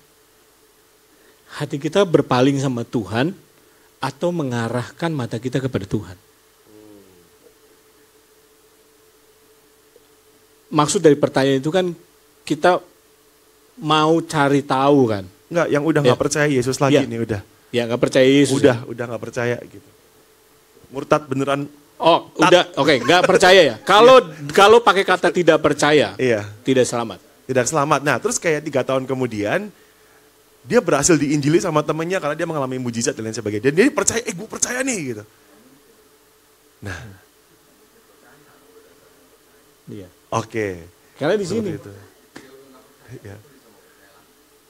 Wah ya gak tahu, ini pertanyaannya kayak gitu. Pertanyaannya, wah ya saya tidak tahu juga. Justru itu.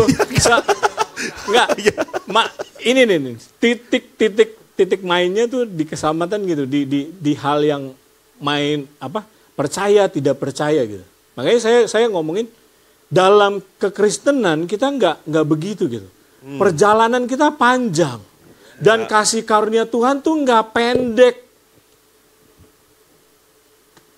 Gitu loh. Covernya tuh dia nggak pendek. Tapi dia juga nggak biarin kita hidup semau kita, enggak. Oke nggak saudara? Karena kita terbatas, kita coba angkat kasus-kasus dan ini selalu muncul setiap kali kita discuss tentang keselamatan. Selalu yang diangkat kasus, tetapi konsepnya itu tidak diangkat gitu loh. Yang diangkat kasus, orang lebih suka kasus. Konsepnya dia lupain. Ya. Tadi kesimpulan saya, kekristenan itu perjalanan kasih karunia from starting pointnya justification. Garis finishnya kapan? Glorification. Gitu Oke. ya. Oke. Ini kalau ada follow up questions bisa langsung aja di situ ya. Ini pertanyaan murtad lumayan. Lumayan nih. Kalau gua murtad bisa balik nggak? Kalau bisa mau coba gitu mas. Jangan begitu ya. Jangan begitu ya. Aduh, buat Jangan coba-coba. Aduh, minyak kayu putih aja nggak boleh coba-coba. Ya. Oke, wah yang tahu udah tua berarti. Iklannya udah nggak muncul lagi sekarang. Oke, lanjut ya. Ini ada pertanyaan lagi tentang permurtadan juga. Di 1 Yohanes 2 ayat 19. Oke. Waduh. Nah, ini masih ayat Alkitab nih, belum ayat UUD 45 nih. Oke. Kebebasan berbicara dan berpendapat ya. 1 Yohanes 2 ayat 19. Saya bacakan dulu ya. Ya. Memang mereka berasal dari antara kita. Oke, judulnya itu udah antikristus gitu ya judulnya. Mungkin saya bacakan dari ayat 18 ya. Anak-anakku, waktu ini adalah waktu yang terakhir. Dan seperti yang telah kamu dengar, seorang antikristus akan datang. Sekarang telah bangkit banyak antikristus. Itulah tandanya bahwa waktu ini benar-benar adalah waktu yang terakhir ya. Memang mereka, nah ini mereka itu antikristus tadi ya berarti ya. Memang mereka berasal dari antara kita. Tengok kanan, tengok kiri, enggak ya. Tetapi mereka tidak sungguh-sungguh termasuk pada kita. Sebab jika mereka sungguh-sungguh termasuk pada kita, niscaya mereka tetap bersama-sama dengan kita. Tetapi hal itu terjadi, hal itu maksudnya yang antikristus tadi, supaya menjadi nyata bahwa tidak semua mereka atau yang ada di antara kita sungguh-sungguh termasuk pada kita. Jadi intinya adalah antikristus itu ada di antara kita, tapi from the very beginning mereka itu bukan part dari kita sebenarnya gitu. Nah, pertanyaannya adalah berapakah? Oh enggak dong. Enggak dong. Berarti orang yang murtad tadi, yang tadi kayak udah ada aja orangnya nih. Orang yang murtad tadi itu atau antikristus tadi itu atau anyway, sebenarnya memang bukan Kristen dari awal atau gimana? Kita. Karena di ayat itu kan dibilang kalau misalnya orang jadi antikristus yang ada di antara kita kan Kristen semua ya. Nah, jadi antara kita itu jadi antikristus, berarti kan jadi tidak percaya Kristus lagi lah ya. Bahkan nyerang gitu kan ibaratnya. Itu dari awal tuh bukan bersama-sama dengan kita. Jadi pertanyaannya, yang murtad tadi memang bukan Kristen dari awal. Oke. Jangan digabungin konteksnya. Antara yang murtad tadi dengan yang ayat ini. Beda orang ya? Iya. Oke. Beda orang, beda zaman juga, beda tempat. Oke. Jadi kalau ditanya dari 1 Yohanes 2 ayat 19-20 ya. Yaitu bicara antikris. Antikris apa? Orang yang antikristus. sudah jelas. Penyusup. Itu yang dibilang apa? Kalau pinjem kata-kata Paulus gitu ya, istilahnya hanya pinjem waktu dia ngomong ke Efesus. Itu adalah by the way, Yohanes itu melayani sebagai gembala di Efesus. Jadi ada korelasi antara kisah 20 dengan ayat ini. Oke. Jadi itu seperti serigala yang dikatakan oleh Paulus dalam kisah 20. Jadi jelas. Dia secara DNA beda. Tapi ibadah sama-sama bisa. Kalau menurut ayat ini. Kalau baca ayat ini, kan ada kengerian ya. Itu sebabnya kita perlu waspada. Waspada bukan kanan kiri. Kita, ini antikris bukan? Kamu yang antikris bukan? Bukan. Waspadanya ke diri kita sendiri. Ya. Supaya pikiran kita jangan sampai disesatkan oleh pikiran kita sendiri. Satu. Oleh pikiran duniawi. Oleh pikiran setan-setan. Kan Yakobus ada gitu kan? Oleh pengetahuan manusia. Jadi kalau berbicara yang Yohanes tadi, ya memang ya begitu kenyataannya. Ada orang-orang yang ada di dalam jemaat yang dikatakan oleh Yohanes itu adalah antikris. Jadi dia memang bukan bagian dari kita. Dia punya KKJ, GKS Light to the Nation, ada kemungkinan. Jangan sampai gitu. Kalau kita pakai bahasa gitu ya, ada kemungkinan. Oke. Jadi memang berbeda ya topiknya ya, beda ya. Tapi nanti jangan lupa dibalikin. Itu yang Alkitab bilang ketika murid-murid mau tuai antara lalang dan gandum. Tuai sekarang nggak Tuhan nih? Dibilang apa? Jangan. Kalau kamu cabut sekarang, aduh itu yang benernya ikut kecabut. Itu dia. Jadi memang keadaannya nanti sampai ke Yesus datang yang kedua kalinya, kalau kita ambil patokan situ, akan kalau kita pinjam bahasa berbaur, bisa berbaur. Nah cuma jangan ayat ini jadi kita, ini kamu bener apa enggak? Bukan begitu ya posisinya ya. Karena di Alkitab dari sejak awal juga dikasih tahu gitu, waspada, ada orang-orang dari tengah-tengah kamu yang bisa bangkit, yang bisa lain pikirannya, yang bisa belok. Ada orang-orang seperti Demas. Iya, Demas itu, si Demas itu ya, dia itu murtad atau cuma ninggalin pelayanan doang. Kan beda nih, kayak gue izin pelayanan dulu ya 3 tahun. Karena gue lagi mau cari duit, kan Demas kan kayak seperti itu kan. Tapi bukan dia menyangkal, ya gak tahu juga ya. Gak tahu sih Demas tuh emang. Iya. Paulus cuma sekali kan sebut nama Demas kan. Ya. Cuma sekali. Tapi ada Yohanes Markus yang balik lagi pelayanan. Iya. Itu kan karena beda paham. Beda selisih. Beda karakter. Kadang kita gak bisa satu pelayanan mungkin. Tapi di kemudian hari karena pertumbuhan dari si Yohanes Markus bisa dipanggil lagi sama Paulus. Loh itu pertumbuhan kekristenan kan? Ya. Tapi beda halnya kalau kita sudah memutuskan untuk that's it, selesai Tuhan. Udah, tidak ada Tuhan-Tuhanan. Ya.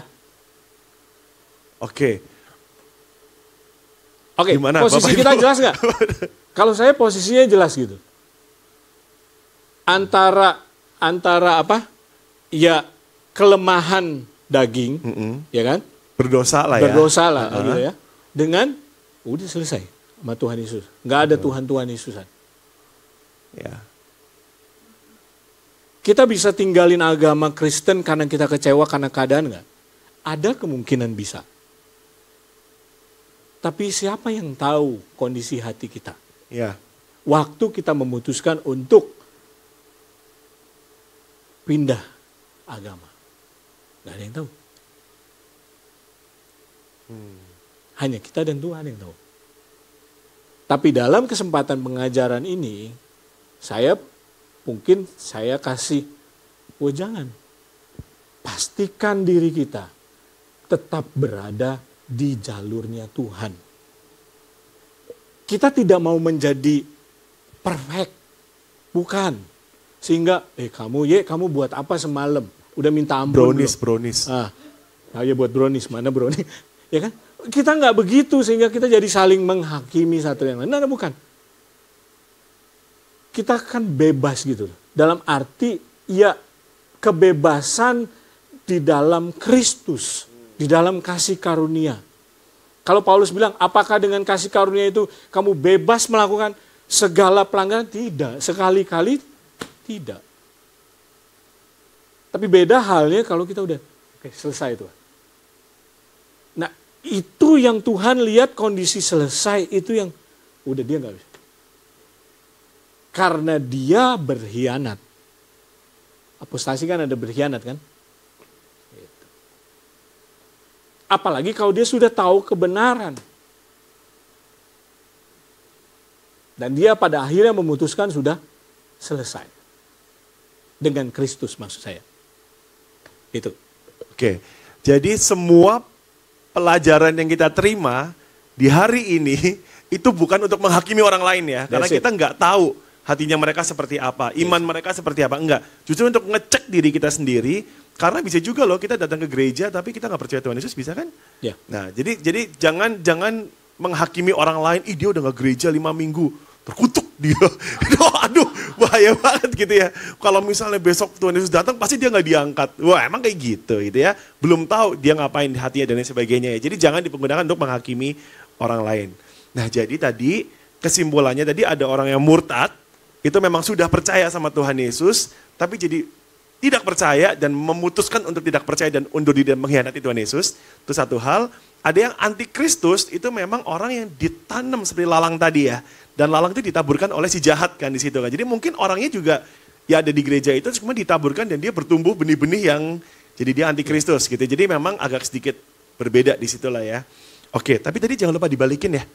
Apa itu? Tadi katanya pinjem sama Paulus ya, dibalikin. Nah, harus dibalikin. Saya jadi nambahin. Saya jadi ingat. Saya jadi nambahin. Apa ini? Okay. Bukankah hari-hari ini ada kata-kata yang sedang digaungkan di gereja kita? Rumahku harus penuh. Maksud diskusi kita hari ini mau mengajak kita semua apa? Nginjil yuk. Ya. Nginjil. Saudara-saudara kita, orang-orang yang kita kenal, rekan-rekan di kantor kita, ayo injilin yuk. Ayo.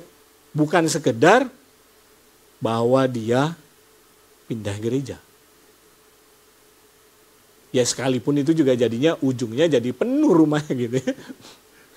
Iya, gitu. Oke, ini ada satu pertanyaan pamungkas yang nanti aku akan menanyakan sekitar 2 menit sebelum selesai ya. Oke. Itu nanti disimpan dulu ya. Ini Siap. mungkin, oke lanjut dulu ya. Apakah keselamatan itu, nah ini pertanyaannya juga, anyway. Apakah keselamatan itu tidak kekal? Berarti, maksudnya kalau berarti itu kalau tadi jawabannya iya gitu ya. Apakah keselamatan itu tidak kekal? Kalau iya, berarti dalam Yesus tidak ada kepastian dong. Apakah seperti itu? Oke. Saya tanya begini.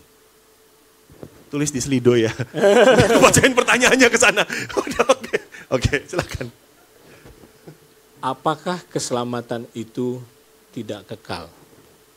Gitu kan? Apabila keselamatan itu nggak kekal, ya kan? Berarti dalam Yesus nggak ada kepastian. Apakah seperti itu? Ini lucu pertanyaannya. Dia mau bertanya tapi dia sudah mengarah kepada jawaban. Oke. Sebab semua manusia telah berdosa dan telah kehilangan kemuliaan Allah. Upah dosa ialah maut. Bicara kekal dan tidak kekal, itu sebagai akibat apa sih? dosa. Sebelumnya kita kenal istilah kekal dan tidak kekal nggak? Ayo, saya mau ajak kita sama-sama pikir. Sebelumnya manusia dengan Tuhan, hidupnya bersama kan? Tapi ceritanya dikatakan bahwa dosa masuk. Sehingga masuklah, ini agak filosofis jadinya. Masuklah ketidakkekalan di dalam bahasa manusia. Sehingga dalam keterbatasan manusia, di dalam dosa, urusan dia adalah kekal dan tidak kekal.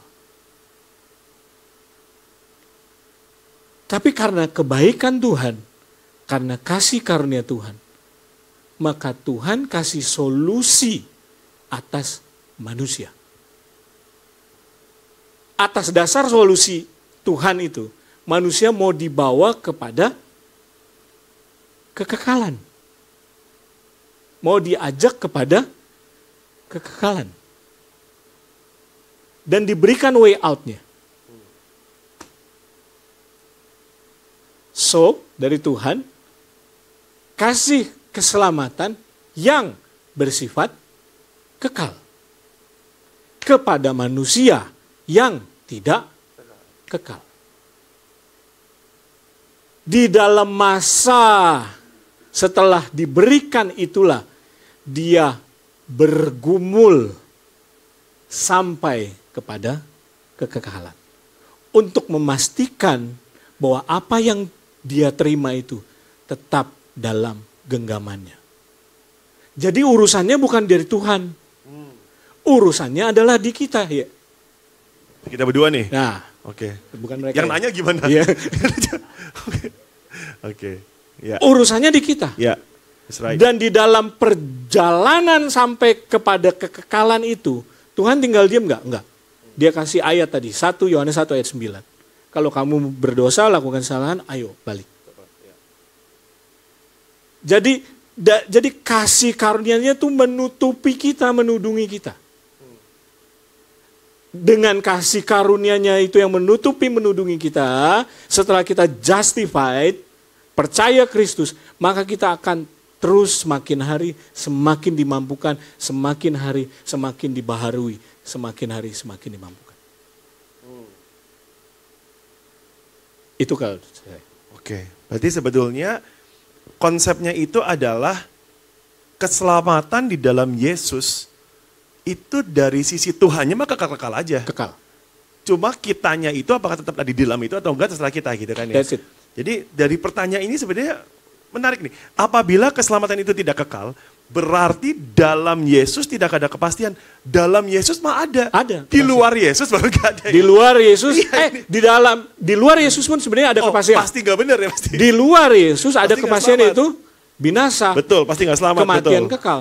Betul. Pasti binasa. Ya, That's why kita perlu menginjil. Ya. Gitu. Ya. Oke ya, clear ya. Cukup clear ya, ini bungkus ya. Oke. Lanjut ke pertanyaan berikutnya. Nah, ini ada pertanyaan dari, nggak tahu karena nggak nyebutin namanya. Oke. Matius 7 ayat 23. Oke. Ini ceritanya tentang Tuhan itu ngomong sama orang yang aku sudah bernubuat demi namamu, aku sudah bla bla bla. Ya, tapi akhirnya ditolak karena aku tidak mengenal engkau gitu kan ya. Nah, ayat tersebut sangatlah keras. Jika hamba Tuhan yang rajin pelayanan saja belum tentu selamat. Apalagi saya gitu. Ini pertanyaan juga agak unik sih. Bagaimana dengan jemaat biasa? Wah, dengan jemaat luar biasa ternyata. Jemaat biasa dan orang Kristen yang agamawi aja. Nah, Gitu.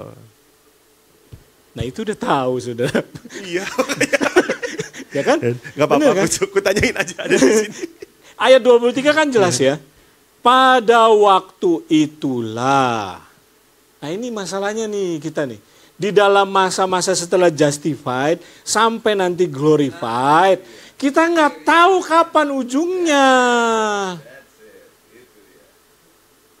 Halo saudara.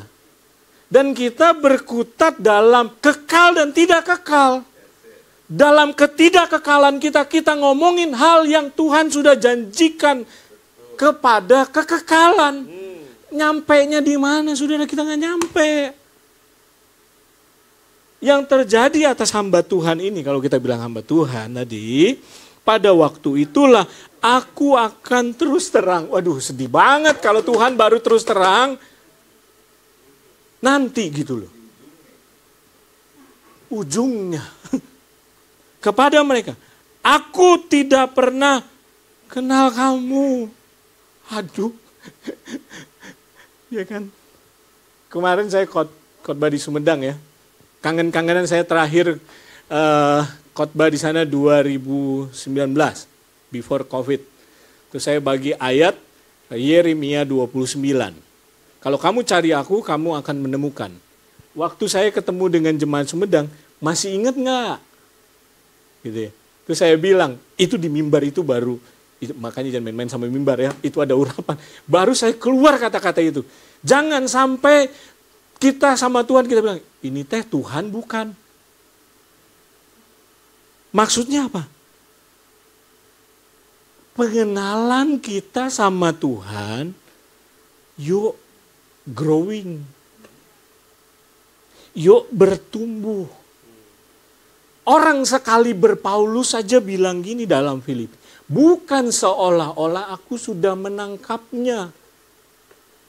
Tapi aku terus berlari. Sampai dia bilang di 2 Timotius 4 ayat 18 ya. Aku telah mengakhiri pertandingan imanku. Ayat 10. Makasih Pastor Lewi. Dan aku telah memelihara imanku. Orang sekali berPaulus memelihara iman ye.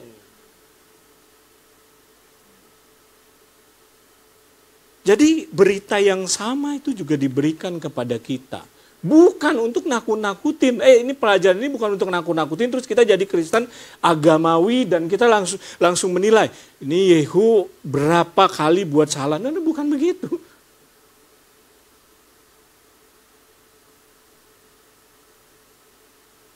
Kayak Yakobus bilang kan saling mendoakan. Karena nggak menutup kemungkinan karena satu dan lain hal lemah iman kita. Saling menopang satu dengan yang lain. Itu butuhnya home. Itu butuhnya komunitas, tempat di mana saling mengingatkan. Ini ayat ini jangan jadi takut gitu loh. Kalau hamba Tuhan aja bisa begitu, apalagi kita. Tapi ini harusnya menjadi ayat mendorong kita, memotivasi kita untuk semakin giat di dalam Tuhan.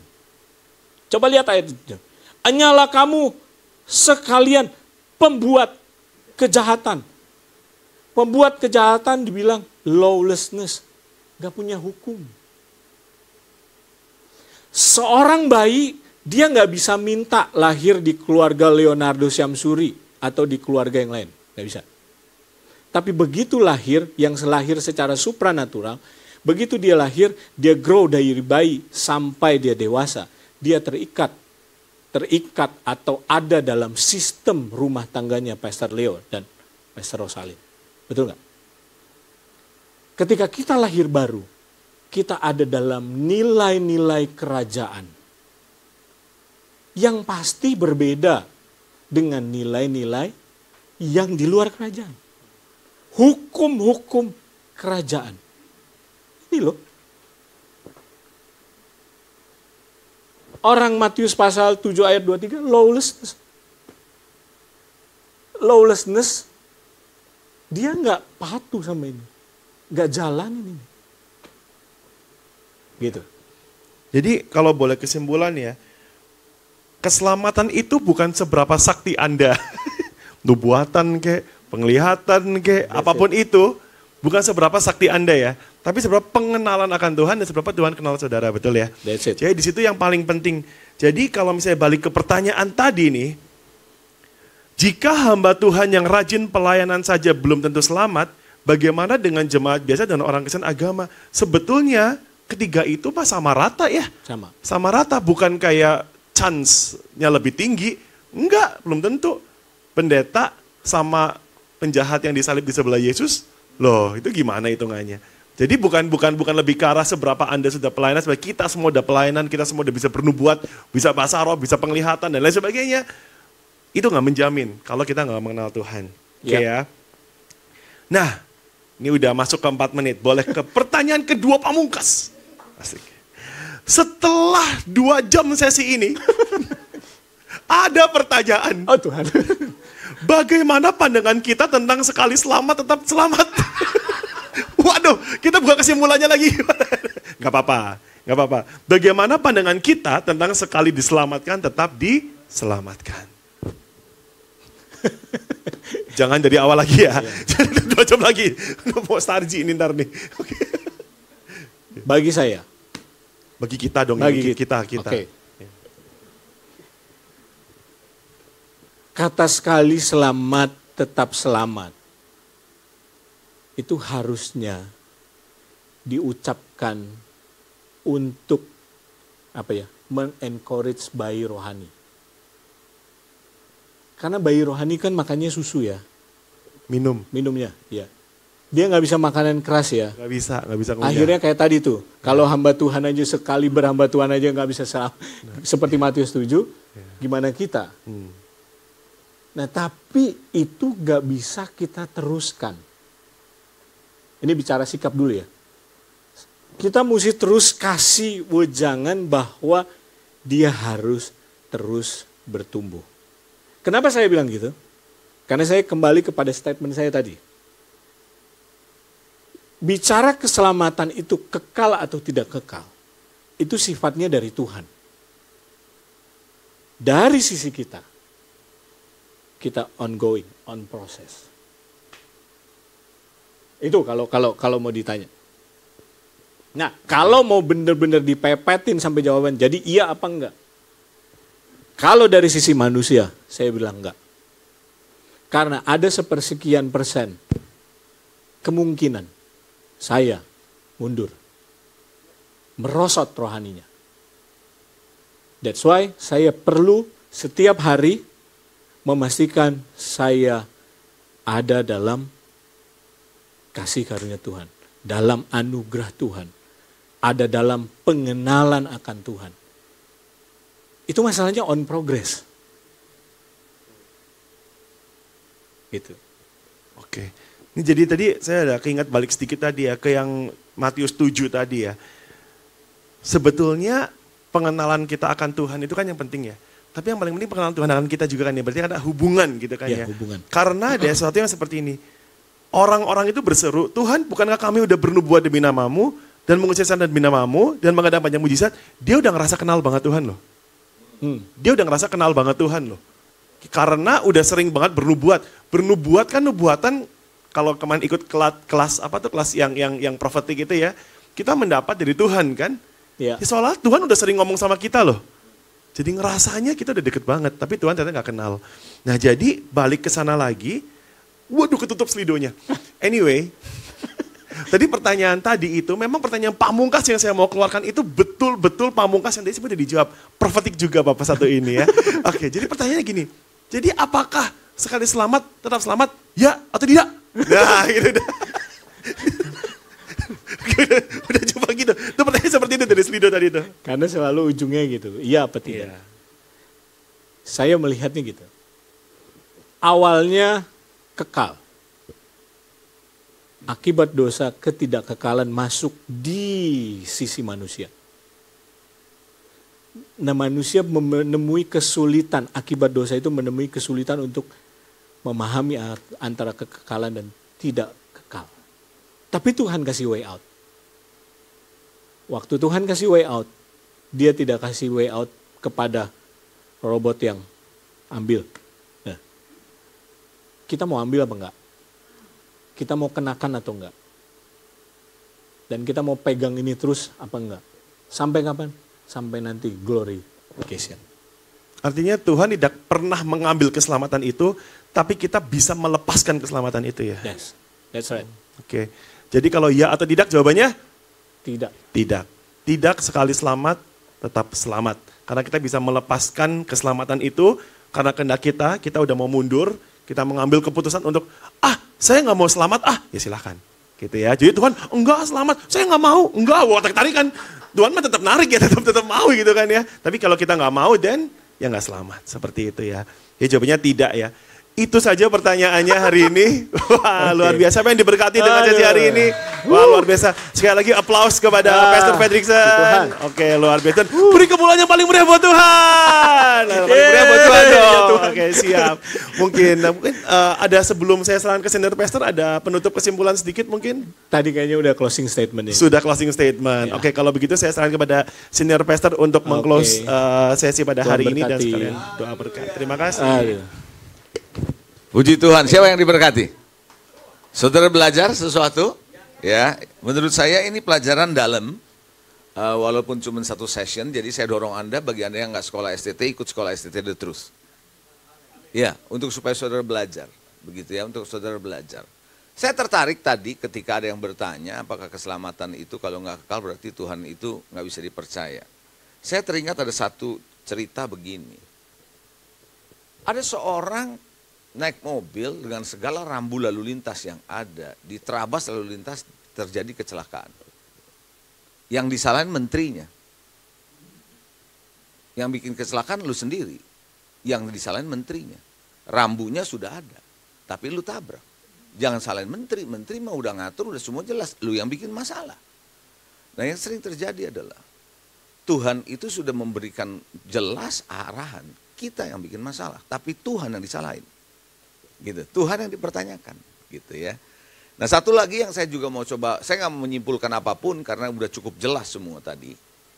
Jadi saya hanya mau katakan begini, tadi perkataan Pastor Fredrickson jelas mengatakan di saat justification sampai glorification, kita nggak pernah tahu kapan waktu glorification itu tiba buat seseorang, gitu. Jadi makanya Anda nggak pernah tahu apakah kita akan aman besok dalam hidup ini kalau Yesus datang mau apa. Kita nggak ada yang pernah tahu. Itulah sebabnya kita tidak boleh berkonsep keluar masuk tadi. Tapi konsepnya kita dalam satu periode yang we don't know what is the end. Kita tidak tahu kapan akhirnya. Itulah sebabnya kenapa ketika kita berbuat dosa masih di dalam era itu. Dan Tuhan belum datang. Masih ada anugerah itu. Tapi ketika waktu kita berbuat nggak benar ternyata Tuhan datang gimana? We don't know pada waktu itu. Jadi makanya kenapa lakukan itu, kerjakan dengan keselamatan itu dengan takut dan gentar. Kita harus lakukan itu dengan takut dan gentar. Jadi hari ini saya mau mengingatkan kepada saudara semua, belajar menjadi orang yang terus bertumbuh lewat sanctification ini day by day. Sehingga kita bisa menjadi dewasa dalam Tuhan. Gitu ya. Saudara diberkati ya, nanti ada kelas-kelas yang lain yang mungkin juga akan di-share kepada saudara untuk bisa ikutin gitu ya. Dan kalau Anda rasa saya perlu belajar lebih jauh lagi, daftar segera di STT The Truth. Tuhan Yesus memberkati. Mari kita bangkit berdiri. Haleluya, kita beri tepuk tangan sekali lagi. Tuhan terima kasih untuk pagi hari dan siang hari ini Engkau mengajar kepada kami bagaimana kami belajar Tuhan untuk berjalan di dalam kebenaran-Mu Tuhan di tengah-tengah kehidupan yang penuh dengan ketidakpastian. Keputusan-keputusan kami hendaknya biarlah Tuhan kami tetap menjaga selaras dengan Engkau. Sehingga kami tidak Tuhan melenceng keluar dari kehendak-Mu dan arahan-Mu. Biarlah Tuhan segala sesuatu yang Engkau sudah ajarkan di sini, kami mengerti, kami pahami, kami lakukan dan kami jalani dalam hidup kami sehari-hari. Biar semua yang kami lakukan, kami hanya menjalankan karena iman percaya kepada Engkau. Anugerah-Mu semata-mata sola gracia boleh terjadi ke dalam kehidupan kami. Terima kasih Bapa, kami menyerahkan semua pelayanan yang ada di gereja ini. Kalau besok dan sebentar sore juga ada Star G, dan besok dalam ibadah pagi 1, ibadah 2, Engkau terus memberkati Tuhan. Terima kasih. Berkati setiap yang hadir, berikan kepada kami juga kekuatan dan pengertian untuk mendalami kebenaran firman-Mu. Kalau sebentar kami berpisah, Kau pimpin Tuhan dalam kegiatan kami sisa hari ini. Mari Bapak Ibu angkat kedua tangan kita untuk terima berkat dari Dia. Kiranya berkat yang besar dari Allah Bapa, kasih setia dari Tuhan kita Yesus Kristus, persekutuan yang indah bersama dengan Roh Kudus, menyertai saudara saat ini sampai selama-lamanya. Yang percaya katakan, amin. God bless you. Tuhan Yesus memberkati.